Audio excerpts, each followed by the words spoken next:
நன்றியை தெரிவித்துக் பேரமைப்பின் சார்பாக அகில இந்திய வணிகர் சம்மேளனத்தின் வேண்டுகோளுக்கு இணங்க நாடு தழுவிய அளவில் FDA அதாவது வால்மார்ட் நிறுவனத்திற்கு மத்திய அரசு பல்வேறு ஆதரவான கோரிக்கைகளை அனுமதித்துக் கொண்டிருக்கிறது.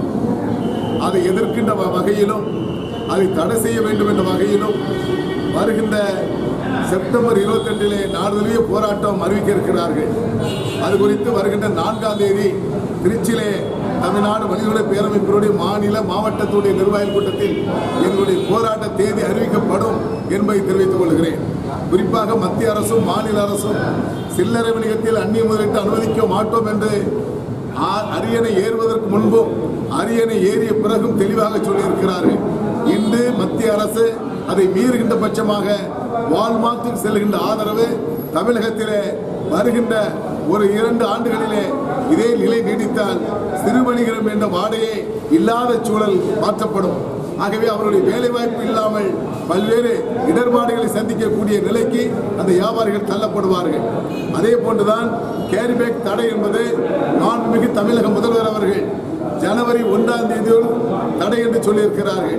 ஆனால் பல்வேறு மாவட்டங்களிலே ஆட்சியாளர்கள் கடை உள்ளே நுழைந்து இருக்கின்ற கேரிபேக்குகளை ஏதோ பெரிய ஒரு தவறான பொருளை வைத்து விற்பது போல அபகரிப்பதும் அள்ளி செல்வதும் அந்த வியாபாரிகளுக்கு பல ஆயிரம் பல லட்சம் ரூபாய் இழப்பீடு ஏற்படக்கூடிய சூழலை தடை செய்ய வேண்டி நாளை மறுநாள் மாண்புமிகு தமிழக முதல்வர்களை சந்தித்து எங்களுக்கு மனு கொடுக்க இருக்கிறோம்.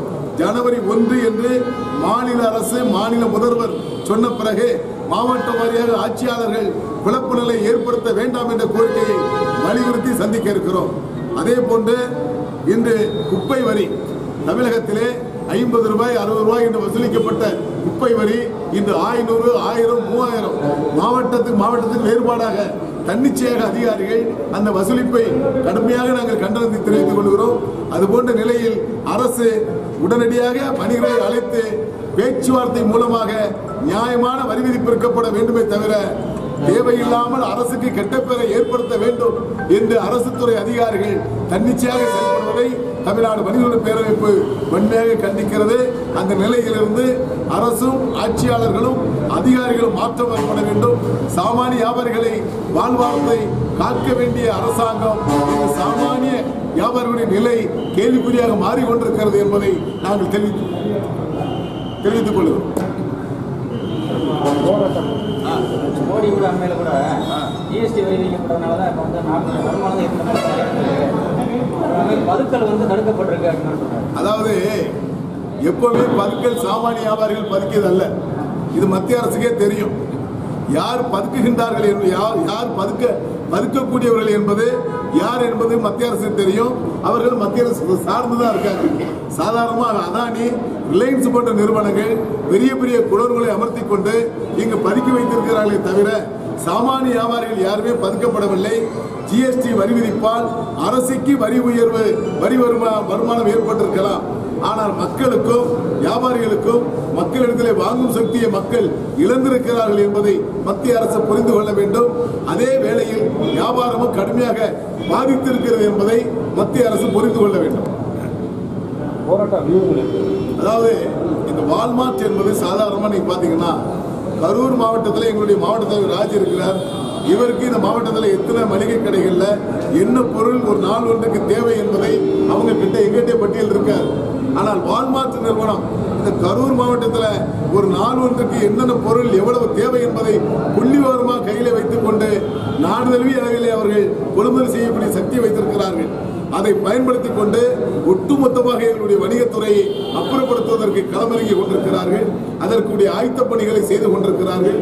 இதற்கு மாநில அரசு உடனடியாக மாண்புமிகு மறைந்த முதல்வர் அவர்கள் வால்மார்ட் கட்டிடத்தை சீல் வைத்த பெருமை அந்த அம்மையார் அவர்களுக்கு உண்டு.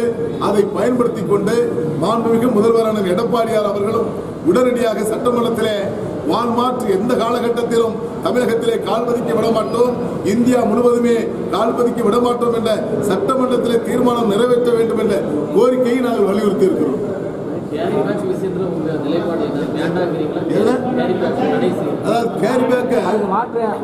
கேரி பேக்கை தடை செய்ய வேண்டும் என்பதில் நாங்கள் எதிர்ப்பு பதிவை செய்யல. அதற்கு மாற்றக்கூடிய பொருள்கள் மாற்றாக சாக்கு பையை இந்த துணிப்பைகளிலே அதற்கு தேவையான வரிவிலக்கு கொடுக்கப்பட்டு பேப்பர் கவர்லாம் வரப்போகுது. அதற்கு விலை ஏற்றம் இல்லாமல் வரி விலக்குகள் கொடுக்கப்பட்டு பொதுமக்கள் பயன்படுத்தக்கூடிய வகையிலே ஒரு எளிய வகையில் விலை குறைக்கப்பட வேண்டும் என்பதை நாங்கள் வலியுறுத்துகிறோம். அதுக்கு ஒரு அவகாசம் அரசாங்கம்னா ஜனவரி 1 என்று சொன்ன பிறகு அதை கடைபிடிப்பதற்கு வியாபாரிகள் தயாராகி கொண்டிருக்கின்ற பொழுது 15 நாட்கள் தடை செய்யப்பட வேண்டும், 10 நாளைக்குள் தடை செய்யப்பட வேண்டும் என்று மாவட்ட வாரியா ஒவ்வொரு ஆட்சியாளர்களும் தன்னிச்சையாக அறிவிக்கை கொடுக்கின்ற பொழுது மக்களுக்கும் வியாபாரிகள் குழப்பம் ஏற்படுகிறது. எங்களிடத்தில் கடை உள்ளே நுழைந்து அள்ளி செல்கின்ற பொழுது எங்களுடைய வருவாய் இழப்பு ஏற்படுகிறது.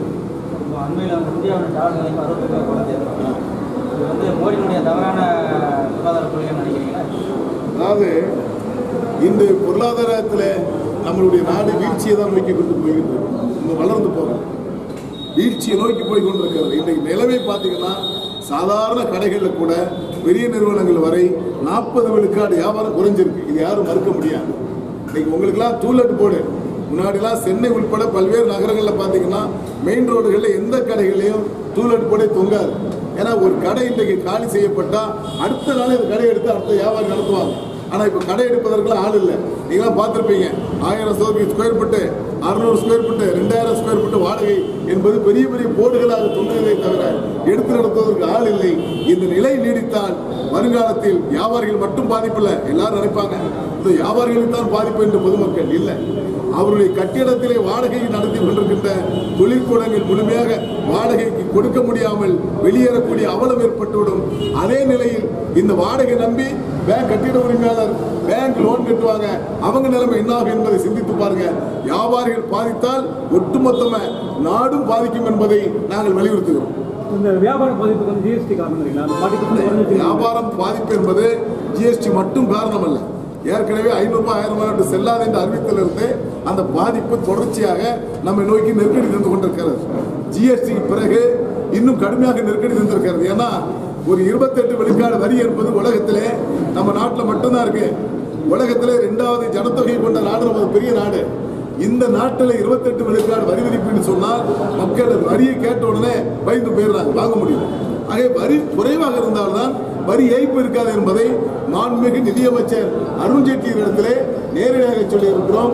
கடந்த மாதம் 23, 24 தேதிகளிலே டெல்லியிலே மாநாடு நடந்த பொழுது மரியாதைக்குரிய உள்துறை அமைச்சர் மரியாதைக்குரிய ராஜ்நாத் சிங் அவர்களிடத்திலும் அன்றைய நிதியமைச்சர் பொறுப்பாளர் மரியாதைக்குரிய கோயல் அவர்களிடத்திலுமே நாங்கள் மீண்டும் மனு கொடுத்திருக்கிறோம். 28 விழுக்காடு வரி ஜிஎஸ்டியிலே அறவே இருக்கக்கூடாது என்பதை வலியுறுத்தி இருக்கிறோம். அடுத்த படிப்படியாக 18 விழுக்காடு வரி விதிப்பையும் அகற்றப்பட வேண்டும் என்பதை வலியுறுத்தி இருக்கிறோம். அதாவது அத்தியாவசிய பொருள் என்பது நீங்க சாதாரணமாக மளிகை பொருட்கள்லாம் பார்த்தீங்கன்னா கடந்த காலங்களில் 589 பொருட்களுக்கு வரியே இல்லாமல் இருந்துச்சு.